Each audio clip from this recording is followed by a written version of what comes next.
Bonsoir, bienvenue sur la Voix de Morgane, j'espère que vous allez bien. Alors je reprends les lectures après une longue interruption,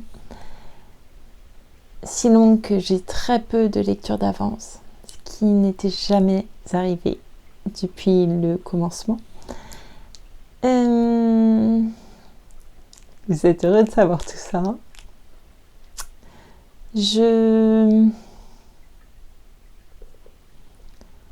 Et je reprends à l'intérieur, c'est un peu plus triste pour moi, mais j'ai ajouté cette petite fougère d'amour pour faire une touche de décoration. Pardon. Non, je m'amuse, je me moque de moi. Très bien, c'est reparti pour Anna Karénine. J'en étais au chapitre 30 de la première partie. Ça va être dur cette articulation. Allons-y, c'est parti. Je vous remercie beaucoup pour votre écoute et je vous dis à tout à l'heure après cette lecture. Merci encore. Chapitre 30. Le chasse-neige accourait d'un coin de la gare, s'engouffrait en sifflant entre les roues du convoi, s'attaquait à toutes choses, wagons, poteaux et gens qu'il menaçait d'ensevelir. Après une seconde accalmie, il reprit avec une rage qui semblait irrésistible. Et pourtant la grande porte de la gare s'ouvrait et se refermait sans cesse, livrant passage à des gens qui couraient çà et là ou s'entretenaient gaiement le long du quai dont les planches grinçaient sous leurs pieds. Une ombre d'homme courbé parut sortir de dessous terre auprès d'Anna. Elle perçut le bruit d'un marteau frappant le fer, puis, du côté opposé, le son d'une voix courroucée montant dans les ténèbres hurlantes. « Envoyez une dépêche !» disait cette voix, et d'autres aussitôt lui firent écho. « Par ici, s'il vous plaît, numéro 28 !» Anna vit passer en courant devant elle des silhouettes enneigées, suivies de deux messieurs qui fumaient tranquillement. Elle respira encore une fois à plein poumon et, la main déjà hors du manchon, elle s'apprêtait à remonter en wagon quand un personnage en uniforme surgit à deux pas d'elle, interceptant la lueur vacillante du réverbère. Elle l'examina et reconnut Vronsky. Il porta la main à la visière de sa casquette, s'inclina et lui offrit ses services. Elle le dévisagea quelques instants sans mot dire. Bien qu'il se tînt dans l'ombre, elle crut remarquer dans ses yeux et sur ses traits l'expression d'enthousiasme déférent qui l'avait tant émue la veille. Elle venait encore de se dire, après se l'être maintes et maintes fois répété durant tous ces jours, que Vronsky était tout bonnement pour elle un de ces jeunes gens comme elle en rencontrait par centaines dans le monde et auxquels elle ne se permettrait jamais de penser. Et voici que, dès la première rencontre, une fierté joyeuse s'emparait d'elle. Anna jugea inutile de lui demander ce qu'il faisait là. Il n'y était évidemment que pour se trouver auprès d'elle. Cela, elle le savait avec autant de certitude que s'il le lui eût dit. « Je ne savais pas que vous comptiez aller à Pétersbourg. Qu'y venez-vous faire ?» demanda-t-elle en laissant retomber sa main qui avait déjà saisi la rampe du marchepied. Son visage brillait d'une indicible allégresse. « Ce que j'y viens faire, répéta-t-il en plongeant son regard dans le sien. Vous savez bien que j'y vais pour être là où vous êtes. Je ne puis faire autrement. » À ce moment, le vent, comme s'il eût vaincu tous les obstacles, rabattit la neige du toit des wagons, agita triomphalement une feuille de tôle qu'il avait arrachée. Le sifflet de la locomotive exhala un hurlement lugubre. Anna goûta davantage encore la tragique beauté de la tempête. Elle venait d'entendre les mots que redoutait sa raison, mais que souhaitait son cœur. Elle garda le silence, mais Vronsky lut sur son visage la lutte qui se livrait en elle. « Pardonnez-moi si ce que je viens de dire vous déplaît, reprit-il d'un ton soumis, mais avec une insistance si marquée qu'elle fut longtemps sans pouvoir lui répondre. « Ce que vous dites est mal, proféra-t-elle enfin, et si vous êtes un galant homme, vous l'oublierez comme je l'oublie moi-même. Je n'oublierai et ne puis oublier aucun de vos gestes, aucune de vos paroles. Assez, assez !» s'écria-t-elle, en cherchant vainement à donner à son visage, qu'il dévorait des yeux, une expression de sévérité. Et s'appuyant d'une main à la rampe glaciale, elle grimpa lentement les marches. Éprouvant le besoin de se recueillir, elle s'arrêta quelques instants à l'entrée du wagon. Sans pouvoir retrouver les paroles exactes qu'ils avaient échangées, elle sentit avec une épouvante mêlée de joie que cet instant d'entretien les avait rapprochés l'un de l'autre. Au bout de quelques secondes, elle regagna sa place. Sa nervosité augmentait sans cesse. Elle en arriva à croire qu'une corde trop tendue allait se rompre en elle. Elle ne dormit point de la nuit. Au reste, cette tension d'esprit, ce travail de l'imagination n'avait rien de bien pénible. Elle ressentait simplement un trouble, une ardeur, un émoi joyeux. À l'aube cependant, elle s'assoupit dans son fauteuil. Il faisait grand jour quand elle se réveilla. On approchait de Pétersbourg. Elle songea aussitôt à son mari, à son fils, à ses devoirs de maîtresse de maison, et ses préoccupations l'absorbèrent tout entière. À peine descendue de wagon, le premier visage qu'elle aperçut fut celui de son mari. « Mon Dieu, pourquoi ses oreilles sont-elles devenues si longues ?» se dit-elle à la vue de cet être de belle mais froide prestance, dont le chapeau rond semblait reposer sur les cartilages saillants des oreilles. Les lèvres plissées en un sourire ironique qui lui était familier, il s'avançait à sa rencontre et la regardait fixement de ses grands yeux fatigués. Sous ce regard à brûle-pourpoint, Anna sentit son cœur se serrer. S'était-elle donc attendue à trouver son mari autre qu'il n'était ? Et pourquoi sa conscience lui reprochait-elle soudain l'hypocrisie de leur rapport ? À vrai dire, ce sentiment sommeillait depuis longtemps au plus profond de son être, mais c'était la première fois qu'il se faisait jour avec cette acuité douloureuse. Comme tu le vois, un tendre mari, tendre comme la première année de ton mariage, brûlait du désir de te revoir, proféra-t-il de sa voix grêle et lente, sur ce ton de persiflage qu'il prenait d'ordinaire avec elle, et comme s'il eût voulu tourner en ridicule cette façon de parler. « Comment va Serge ?» demanda-t-elle. « Voilà comme tu récompenses ma flamme. Il va très bien, très bien. » Chapitre 31. Vronsky n'avait pas même essayé de dormir. Il passa toute cette nuit dans son fauteuil, les yeux grands ouverts. Son regard, le plus souvent fixe, s'abaissait parfois sur les allants et venants, sans trop faire de différence entre les choses et eux. Jamais encore son calme n'avait paru plus déconcertant, sa fierté plus inabordable. Cette attitude lui valut l'inimitié de son voisin, un jeune magistrat nerveux. Celui-ci tenta l'impossible pour lui faire entendre qu'il appartenait au monde des vivants. Mais il eut beau lui demander du feu, lui adresser la parole, le pousser même du coude, Vronsky ne lui accorda pas plus d'intérêt qu'à la lanterne du wagon, et le malheureux, outré d'un pareil flegme, se tenait à quatre pour ne pas éclater. Si Vronsky faisait preuve d'une aussi royale indifférence, ce n'est point qu'il crût avoir déjà touché le cœur d'Anna, non. Cela il n'osait encore le croire, mais le violent sentiment qu'il éprouvait pour elle le pénétrait de bonheur et d'orgueil. Qu'adviendrait-il de tout cela ?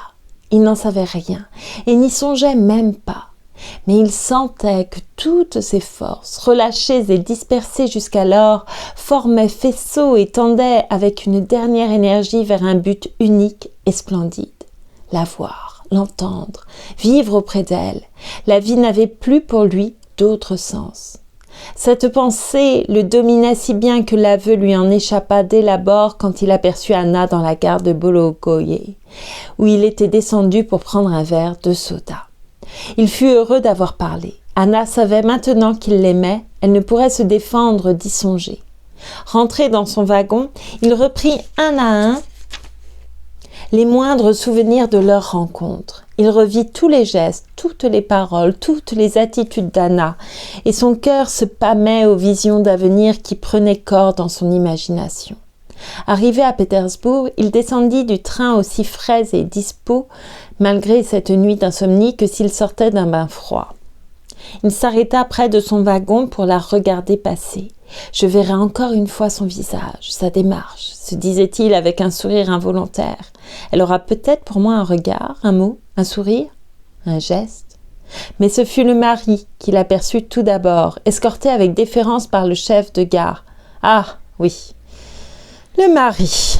Et quand il le vit surgir devant lui avec sa tête, ses épaules et ses jambes rigides dans le pantalon noir, quand il le vit surtout prendre le bras d'Anna en homme sûr de son droit, Vronsky dut se convaincre que ce personnage, dont l'existence lui avait jusqu'alors paru problématique, existait en chair et en os, et que des liens étroits l'unissaient à la femme que lui, Vronsky, aimait.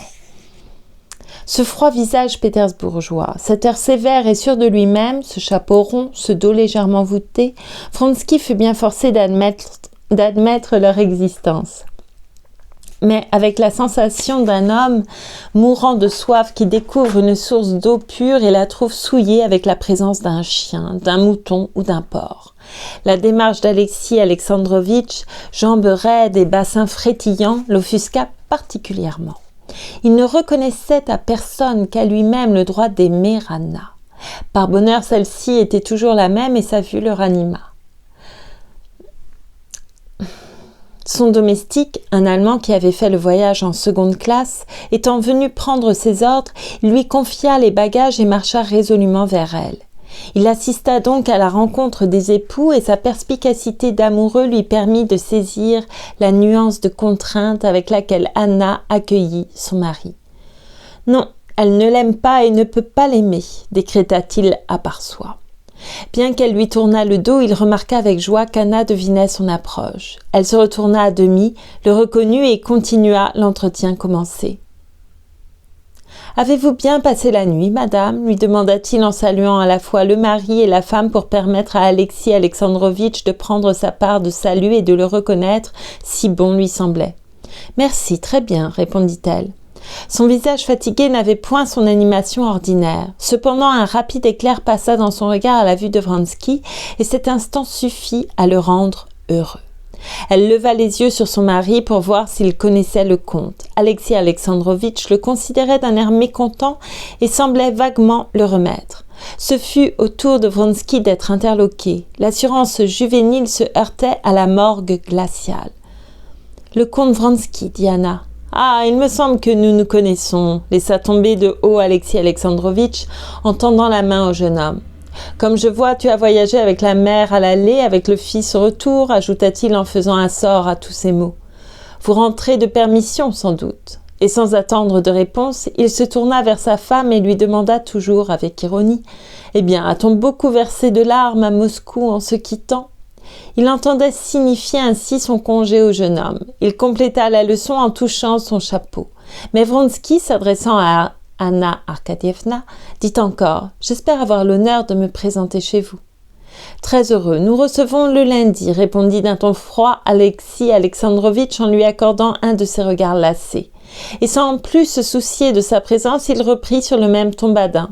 « Quelle chance d'avoir pu trouver une demi-heure de liberté pour venir te chercher et te prouver ainsi ma tendresse. »« Tu soulignes ta tendresse pour me la faire apprécier davantage, » répondit-elle du tac au tac, prêtant involontairement l'oreille au pas de Vronsky qui les suivait.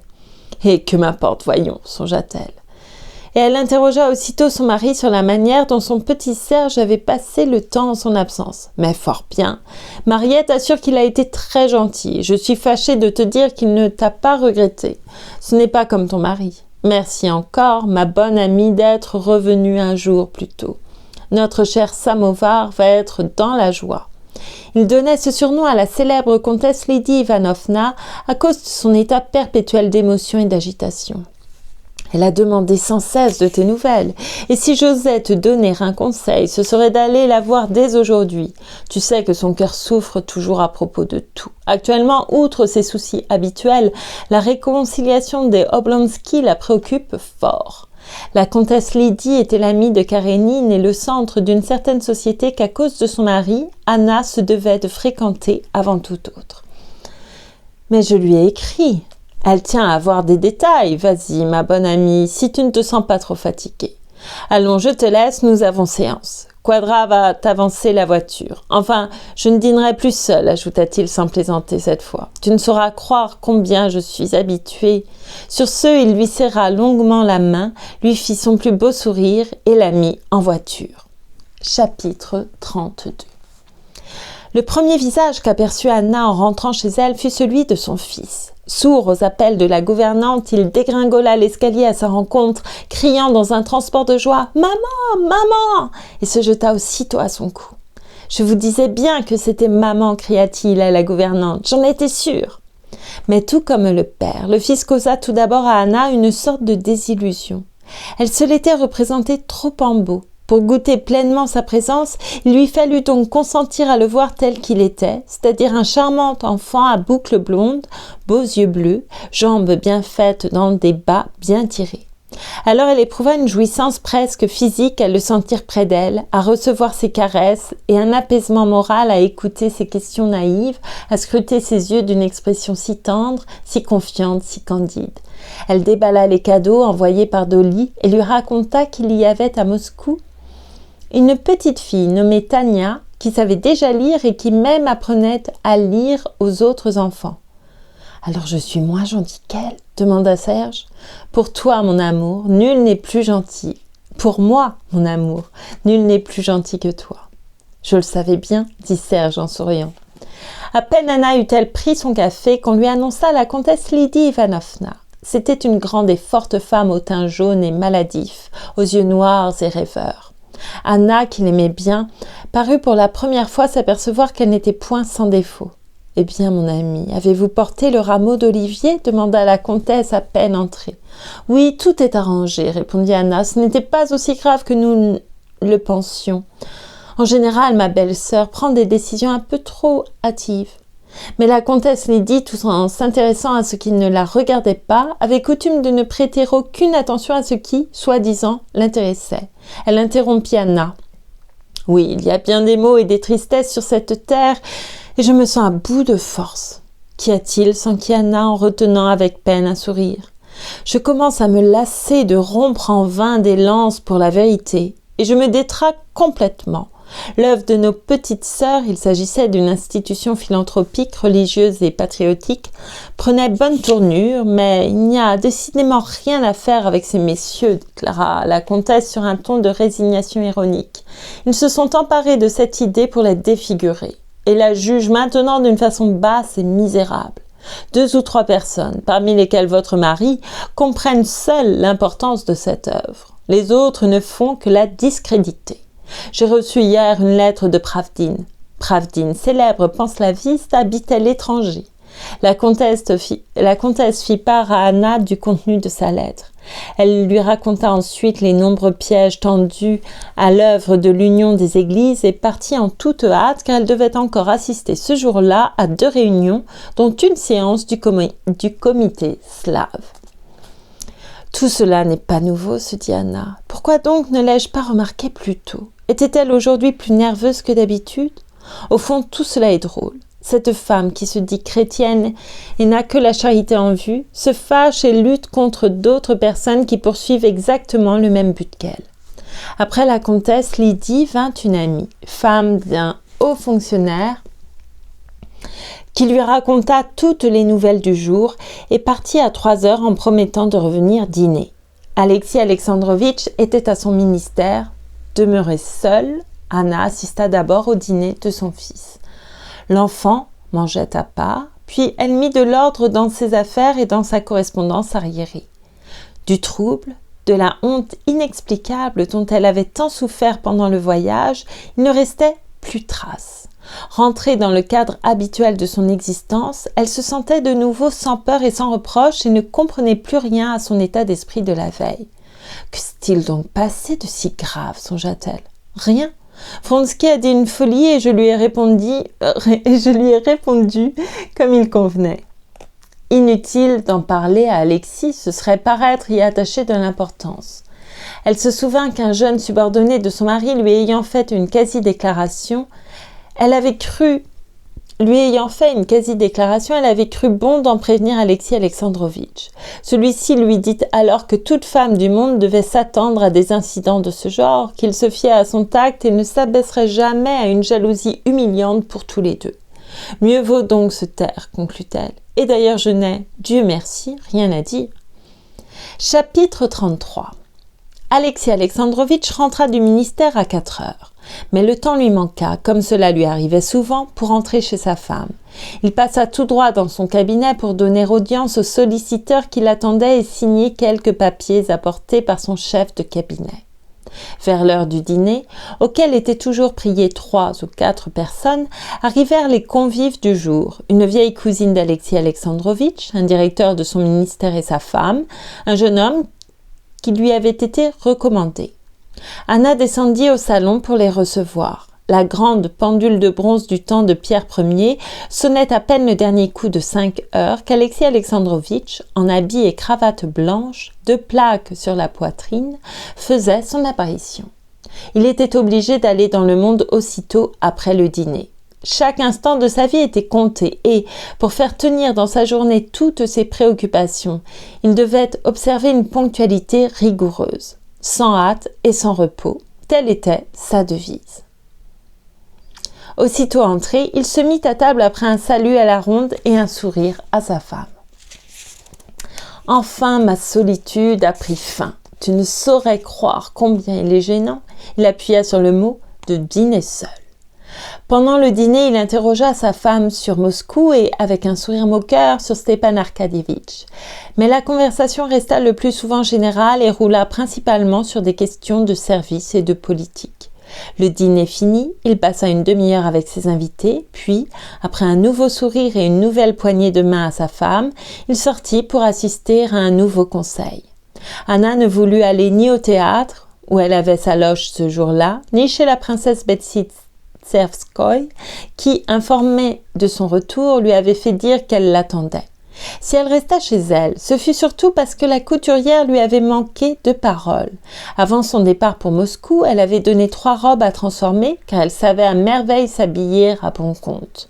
Or, quand, après le départ des convives, elle s'occupa de sa toilette, elle fut contrariée d'apprendre que sur ces 3 robes, qui devaient être livrées 3 jours avant son retour, 2 manquaient à l'appel et la 3e n'avait point été refaite suivant ses prescriptions. La couturière, mandée en hâte, prétendit avoir raison. Anna s'emporta si fort qu'elle en fut ensuite toute honteuse. Pour se calmer, elle passa dans la chambre de son fils, le coucha elle-même, le borda bien soigneusement et ne le quitta qu'après l'avoir béni d'un signe de croix. Elle fut alors bien contente de n'être point sortie. Un grand apaisement s'étant fait dans son cœur. Il lui apparut très nettement que la scène de la gare, à laquelle elle avait accordé tant d'importance, n'était en réalité qu'un banal épisode de la vie mondaine dont elle n'avait point à rougir. Elle s'installa au coin de la cheminée et attendit tranquillement son mari en lisant son roman anglais. À 9h30 précise, retentit le coup de sonnette autoritaire d'Alexis Alexandrovitch et celui-ci fit bientôt son entrée. « Enfin, te voici !» dit-elle en lui tendant une main qu'il baisa avant de s'asseoir auprès d'elle. « En somme, tout s'est bien passé, lui dit-il. »« Oui, très bien. » Et elle lui raconta tous les détails de son voyage, le trajet avec la comtesse Vronsky, l'arrivée, l'accident, la pitié que lui avait inspiré son frère d'abord, Dolly ensuite. « Cet homme a beau être ton frère, je n'admets pas qu'on puisse l'excuser, déclara d'un ton péremptoire Alexis Alexandrovitch. Anna sourit. Il tenait à souligner que les relations de parenté n'avaient aucune influence sur l'équité de ses jugements. Et c'était un trait de caractère qu'elle appréciait en lui. « Je suis bien aise, reprit-il, que tout se soit heureusement terminé et que tu aies pu revenir. Et que dit-on là-bas du nouveau projet de loi que j'ai fait adopter par le Conseil ?» Comme personne n'en avait touché mot à Anna, elle se montra un peu confuse d'avoir oublié une chose à laquelle son mari attachait tant d'importance. Ici, au contraire, cela a fait grand bruit, affirma-t-il avec un sourire satisfait. Elle comprit qu'Alexis Alexandrovitch avait à raconter des détails flatteurs pour son amour-propre. Elle l'amena donc par des questions habiles à lui avouer, toujours avec le même sourire, que l'adoption de cette mesure lui avait valu une véritable ovation. « J'en ai été très, très content. Cela prouve qu'on commence à envisager la question sous un jour raisonnable. » Après avoir pris 2 verres de thé à la crème, Alexis Alexandrovitch se mit en devoir de regagner son cabinet de travail. « Tu n'as pas voulu sortir ce soir, dit-il. Tu as dû bien t'ennuyer. »« Oh, pas du tout, répondit-elle en se levant. Que lis-tu maintenant ?»« La poésie des enfers du duc de Lille, un livre très remarquable. » Anna sourit comme on sourit aux faiblesses de ceux qu'on aime et, passant sous son bras celui de son mari, elle l'accompagna jusqu'à la porte de son cabinet. Elle savait que son habitude de lire le soir était devenue un besoin. Elle savait que, malgré les devoirs officiels qui absorbaient presque entièrement son temps, il avait à cœur de se tenir au courant des choses de l'esprit. Elle n'ignorait pas non plus que, fort compétent en matière de politique, de philosophie et de religion, Alexis Alexandrovitch n'entendait rien aux lettres ni aux arts, ce qui ne l'empêchait point de s'intéresser particulièrement aux ouvrages de ce genre. Et si, en politique, en philosophie, en religion, il lui arrivait d'avoir des doutes et de chercher à les éclaircir, il émettait toujours dans les questions d'art, de poésie, de musique, surtout à laquelle il ne comprenait goutte, des opinions définitives et sans appel. Il aimait à discourir sur Shakespeare, Raphaël ou Beethoven, à déterminer la portée des nouvelles écoles de musique et de poésie, à les classer dans un ordre aussi logique que rigoureux. « Eh bien, à tout à l'heure, je te quitte pour écrire à Moscou » dit Anna à la porte du cabinet où était déjà préparée près du fauteuil de son mari une carafe d'eau et une bougie avec son abat-jour. Une fois de plus, il lui serra la main et la lui baisa. C'est pourtant un homme bon, honnête, loyal et remarquable en son genre, se disait Anna en rentrant dans sa chambre. Pour qu'elle le défendît de la sorte, une voix secrète lui soufflait-elle donc qu'on ne pouvait aimer cet homme? Mais pourquoi ses oreilles ressortent-elles tant? Il se sera fait couper les cheveux trop courts. À minuit juste, Anna écrivait encore à Dolly devant son petit bureau lorsque des pas feutrés approchèrent et Alexis Alexandrovitch apparut, livre à la main, pantoufles aux pieds et toilette faite. « Il est grand temps de dormir, lui dit-il avec un sourire malicieux avant de passer dans la chambre à coucher. De quel droit l'a-t-il regardé ainsi, songea tout à coup Anna en se rappelant le coup d'œil que Vronsky avait jeté à Alexis Alexandrovitch. Elle rejoignit bientôt son mari. Mais où était cette flamme qui, à Moscou, animait son visage, scintillait dans ses yeux, illuminait son sourire? Elle était éteinte, ou tout au moins bien cachée. Chapitre 34. En quittant Pétersbourg, Vronsky avait cédé à son meilleur camarade, Petritsky, son grand appartement de la rue Morskaya. Petritsky, jeune lieutenant d'origine plutôt modeste, n'avait que des dettes pour toute fortune. Il s'enivrait tous les soirs. Des aventures, tantôt drôles et tantôt scandaleuses, lui valaient de fréquents arrêts. Tout cela ne l'empêchait point d'être aimé de ses chefs et de ses camarades. En arrivant chez lui un peu après 11 heures, Vronsky aperçut, arrêtée devant la maison, une voiture de louage qui ne lui était pas inconnue. En sonnant à la porte de son logis, il entendit du palier le rire de plusieurs hommes, un gazouillis féminin et la voix de Petritsky s'exclamant « Si c'est un de ces vautours, ferme-lui la porte au nez !» Sans se faire annoncer, Vronsky passa sans bruit dans la première pièce. Fort pimpante dans sa robe de satin lilas, l'amie de Petritsky, la baronne Chilton, linotte au plumage blond, au minois rose et au babil parisien, faisait le café sur un guéridon. Petritsky, en par-dessus, et le capitaine Kamerovski, en uniforme, étaient assis près d'elle. « Ah, bah, Vronsky, bravo !» s'écria Petritsky en sautant bruyamment de sa chaise. « Le maître du logis nous revient à l'improviste. Baronne, servez-lui du café de la cafetière neuve. » « Quelle bonne surprise! Que dis-tu de cette nouvelle parure de ton cabinet? Elle est à ton goût, j'espère » demanda-t-il en désignant la baronne. « Vous vous connaissez, je crois. » « Comment, si nous nous connaissons ?» répondit Vronsky en souriant et en serrant la main de la baronne. « Mais nous sommes de vieux amis. »« Vous rentrez de voyage, alors je me sauve, dit la baronne. Je m'en vais tout de suite, si je gêne. »« Vous êtes chez vous partout où vous êtes, baronne, répondit Vronsky. « Bonjour, Kamerovski, reprit-il en serrant avec une certaine froideur la main du capitaine. « Voilà une gentillesse comme vous n'en sauriez jamais trouver, dit la baronne à l'adresse de Petritsky. « Que si, après dîner, s'entend. » Après dîner, il n'y a plus de mérite. Eh bien, je vais vous préparer du café pendant que vous ferez votre toilette, dit la baronne en se rasseyant et en tournant avec précaution le robinet de la nouvelle cafetière. Pierre, passez-moi le café que j'en rajoute, dit-elle à Petritsky, qu'elle nommait Pierre à cause de son nom de famille, sans dissimuler leur liaison. Vous le gâterez? Non, je ne le gâterai pas. Et votre femme? Demanda tout à coup la baronne en interrompant la conversation de Vronsky avec ses camarades. Nous vous avons marié pendant votre absence. Avez-vous amené votre femme? Non, baronne, je suis née et je mourrai dans la bohème.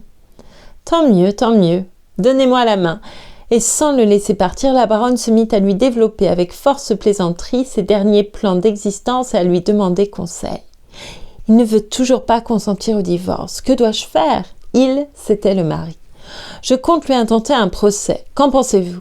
Kamerovski, surveillez donc le café, il déborde. Vous voyez bien que je parle affaires. J'ai besoin de ma fortune, n'est-ce pas ? Comprenez-vous cette canaillerie, ajouta-t-elle sur un ton de parfait mépris. Sous prétexte que je lui suis infidèle, ce monsieur fait main basse sur mon bien. Vronsky s'amusait au bavardage de la jolie Caillette. Il l'approuvait, lui donnait des conseils mi-sérieux, mi-badins, reprenait le ton qui lui était habituel avec ce genre de femme. Les gens de son monde divisent l'humanité en deux catégories opposées. La première, tourbe, insipide, sotte et surtout ridicule, s'imagine que les maris doivent être fidèles à leurs femmes, les jeunes filles pures, les femmes chastes, les hommes courageux, fermes et tempérants, qu'il faut élever ses enfants, gagner sa vie, payer ses dettes et autres fariboles. C'est le vieux jeu. La seconde, au contraire, le gratin, à laquelle ils se vantent tous d'appartenir, prise l'élégance, la générosité, l'audace, la bonne humeur s'abandonnent sans vergogne à toutes ses passions et se moquent du reste. Encore sous l'impression des mœurs moscovites combien différentes, Vronsky fut un moment étourdi en retrouvant ce monde joyeux et léger, mais il rentra bien vite dans son ancienne vie, comme on rentre dans ses vieilles pantoufles. Le fameux café ne fut jamais prêt. Il déborda de la cafetière sur le tapis, salit la robe de la baronne, éclaboussa tout le monde, mais atteignit son véritable but qui était de provoquer les rires et les plaisanteries. Eh bien, maintenant, adieu. Si je restais encore, vous ne feriez jamais votre toilette et j'aurais sur la conscience le pire des crimes que puisse commettre un galant homme, celui de ne pas se laver. Alors, vous me conseillez de le prendre à la gorge ? Certainement, mais de telle façon que votre menotte approche de ses lèvres. Il la baisera et tout se terminera à la satisfaction générale, répondit Vronsky. Alors, à ce soir, au Théâtre Français. Kamerovski se leva également et Vronsky, sans attendre son départ, lui tendit la main et passa dans le cabinet de toilette. Pendant qu'il procédait à ses ablutions, Petritsky lui dépeignit à grands traits l'état de la situation. Pas d'argent. Un père qui déclarait n'en plus vouloir donner et ne plus payer aucune dette. Un tailleur déterminé à recourir à la contrainte par corps et un autre tout aussi déterminé à y recourir. Un colonel résolu, si ce scandale continuait, à lui faire quitter le régiment. La baronne assommante comme la pluie, surtout à cause de ses offres d'argent continuelles. Par contre, une nouvelle beauté à l'horizon, de style oriental soutenu, genre Rebecca, mon cher, et qu'il faudra que je te montre. Une affaire avec Berkotchev, lequel voulait envoyer des témoins, mais n'en ferait certainement rien. Au demeurant, tout allait bien et le plus gaiement du monde. Là-dessus, sans laisser à son ami le temps de rien approfondir, Petritsky entama le récit des nouvelles du jour. En l'écoutant lui tenir, dans le cadre familier de ce logis qu'il occupait depuis 3 ans, des propos non moins familiers, Vronsky se sentait avec plaisir repris par l'insouciance de la vie pétersbourgeoise. « Pas possible !» s'écria-t-il en lâchant la pédale de son lavabo qui arrosait d'un jet d'eau son cou large et vermeil. « Pas possible !» répéta-t-il, se refusant à croire que Laure avait quitté Fertiugov pour Mileïev. « Il est toujours aussi bête et aussi content de lui !» À propos, et Bouzolkov, il lui en est arrivé une bien bonne. Tu connais sa passion pour les balles. Il n'en manque pas un à la cour. Dernièrement, il y va avec un des nouveaux casques. Les as-tu vus ? Ils sont très bien, très légers. Il était donc là, en grande tenue. Écoute-moi bien, hein ? J'écoute, affirma Vronsky en se frottant avec une serviette éponge. Une grande duchesse vient à passer au bras d'un diplomate étranger et, pour son malheur, la conversation tombe sur les nouveaux casques. La grande duchesse veut en montrer un. Elle aperçoit le gaillard debout, casque en tête, se disant Petritsky mimait l'attitude de Bouzolkov et le prie de bien vouloir montrer son casque. Il ne bouge pas. Qu'est-ce que cela signifie ? On a beau lui faire des signes, des mimes, des clins d'œil, il ne bouge pas plus qu'un mort. Tu vois d'ici le tableau. Alors machin, j'oublie toujours son nom, veut lui prendre son casque. Il se débat. L'autre le lui arrache et le tend à la grande duchesse. Voilà le nouveau modèle, dit-elle en retournant le casque. Et qu'est-ce qui en sort ? Tu ne devineras jamais. Une poire, mon cher, une poire, puis des bonbons, 2 livres de bonbons. Il avait fait des provisions, l'animal. Vronsky se tenait les côtes, et longtemps après, en parlant de toute autre chose, il lui arrivait de se rappeler l'histoire du casque et d'éclater de rire, d'un rire franc et jeune qui découvrait ses belles dents régulières. Une fois instruit des nouvelles du jour, Vronsky endossa son uniforme avec l'aide de son valet de chambre et partit se présenter à la place.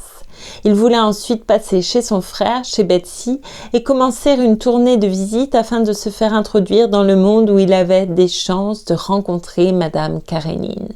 Comme il est de règle à Pétersbourg, il quitta son logis avec l'intention de n'y rentrer que fort avant, dans la nuit. Et c'est la fin de la première partie d'Anna Karénine.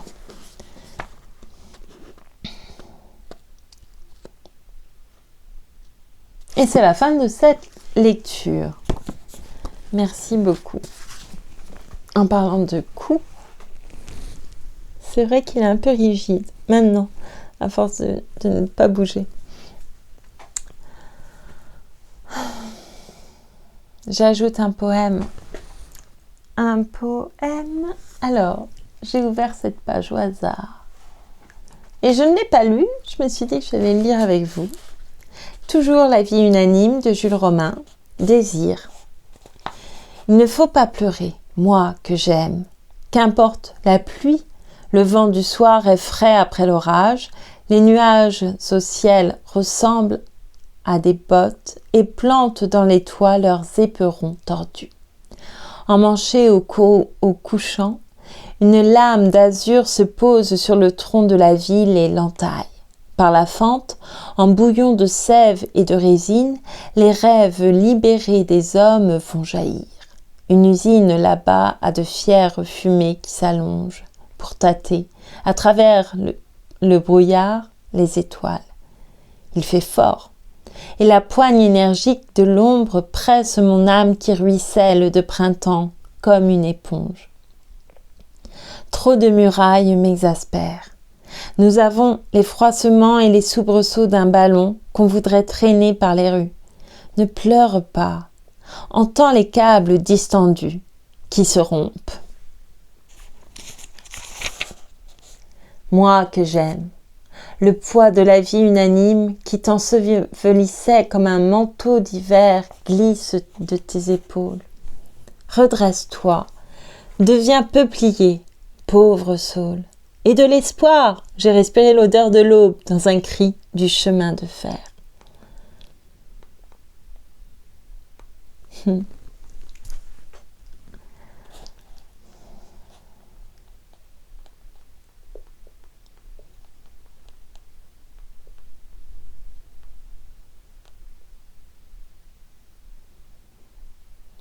Tentation.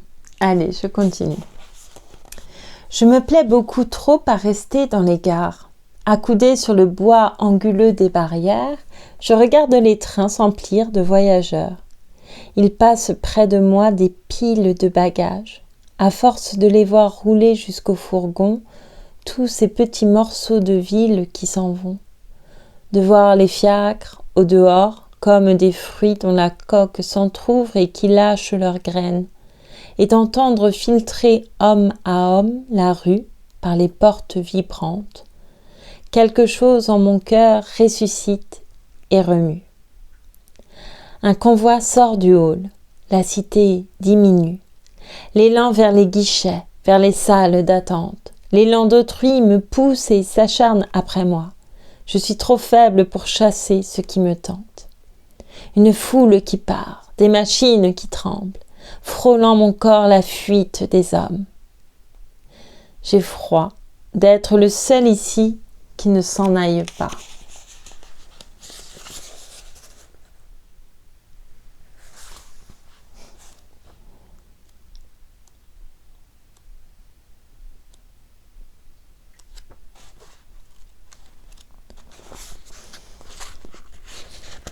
Qu'est-ce que j'ai vu tout de suite ?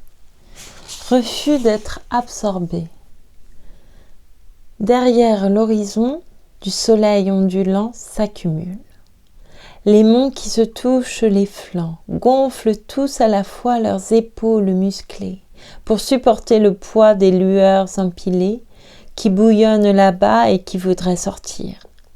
L'écluse du couchant, creusée jusqu'au nadir, est pleine de rayons qui cherchent la bataille. Les flots jaunes en rang attaquent les murailles, et l'horizon heurté projette des vapeurs. Et moi qui suis bien loin dans la plaine, j'ai peur. L'encolure des monts frémit sous la poussée. La houle tout à coup recule, puis, massée, repart, grossit, s'emballe et crève l'horizon. Les sommets débandés se sauvent, leurs toisons brûlent. L'océan jaune inonde l'étendue et déferle. J'ai peur. Mes forces éperdues me quittent pour se joindre aux flux inconscients.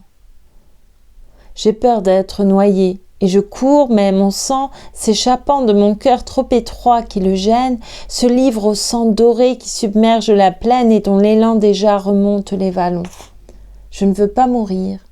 J'arrache mes talons au sol lourd et gluant où des flammes clapotent. Griffé par les buissons, trébuchant sur les mottes, je fuis vers les hauteurs que le feu n'atteint pas. La terre s'engloutit. Je ne vois rien en bas que des formes qui sursautent et se débattent dans la marée où mousse une écume écarlate. Je grimpe haletant et quand je suis tombée, je me lève.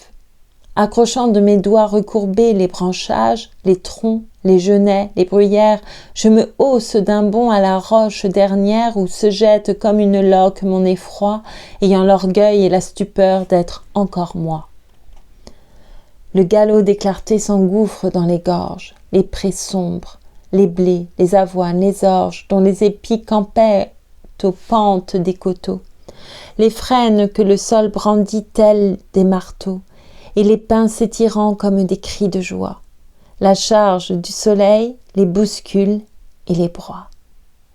Mais moi, l'homme, la flamme a beau s'exaspérer, battre rageusement de ses bouts acérés, le pied du roc que j'escaladais hors d'haleine, je suis très haut, je suis trop haut pour qu'on me prenne. Les rayons éreintés renoncent à l'assaut. Leur foule s'aplanit et fond. Je suis très haut. Sur mes mains, sur mes yeux, le silence fourmille. Quelque chose au pli noir me recouvre et m'habille. Je semble maintenant un homme en deuil, âgé. Rien ne me poursuit plus. Mais je suis seule et j'ai la poitrine peuplée d'ombres endolories. Les êtres de là-bas, les orges, les prairies, les frênes, les bouleaux, les pins, les peupliers, que le soleil couchant roule et qu'il a noyés, les êtres de là-bas qu'enveloppe le gouffre n'ont pas l'air de souffrir dans ses bras. Moi je souffre. Pourquoi donc suis-je là, sur la montagne, assis ? La nature voulait me noyer, moi aussi. Ma chair s'abandonnait sans résister, joyeuse de se noyer avec les pins et les yeuses dans le débordement du soleil et du soir. Poussant ma chair, j'ai fui. J'ai monté pour m'asseoir sur le pic désolé que lèchent les ténèbres. Et je regarde en bas tressaillir les vertèbres du crépuscule ardent qui se pâme et jouit. Et je vais rester seule, j'aurai froid, car la nuit est bien plus froide quand on est seul. Je frissonne. Oh mon âme égarée, n'arrive-t-il personne pour te chercher et te conduire par la main ? J'ai si froid. Sur mon dos un peu de fluide humain. Je voudrais boire un bol de tumulte bouillant. J'ai froid. L'obscurité me frôle et m'épouvante. Mes dents claquent. Pourquoi suis-je venue ? Je voudrais m'enfoncer, je voudrais baigner nue dans la chaleur ressuscitante de la foule.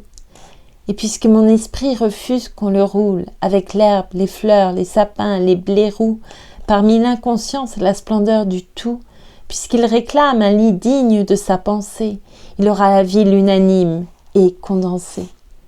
Puisque j'ai peur de la nature, peur de moi, peur d'être en haut, peur d'être seule, peur d'avoir froid, peur qu'un éboulement de l'ombre ne m'assomme.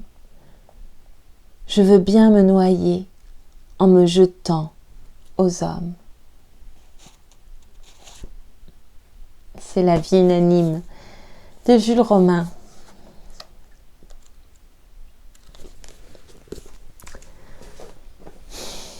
Parfait, parfait. Une chanson, peut-être une chanson, ça fait tellement longtemps. Une petite chanson. Pardon. Première chanson qui me vient en tête à Disney.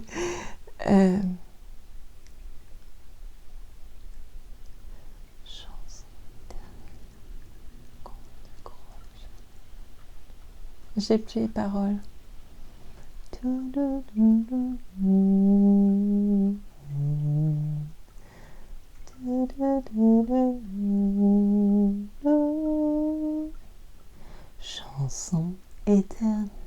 Chanson éternelle, qu'on ne croit jamais.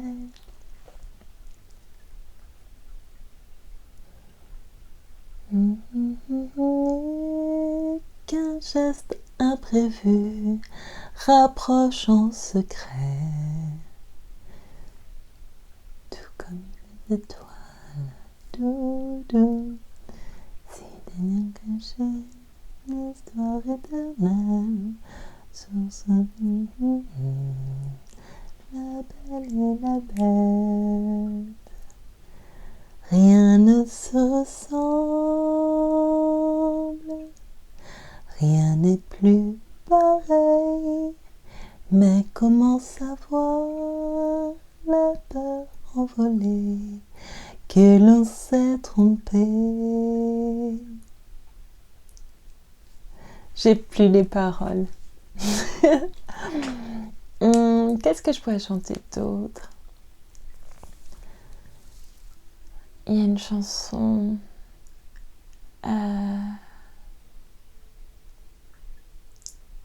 Si je reste dans Disney...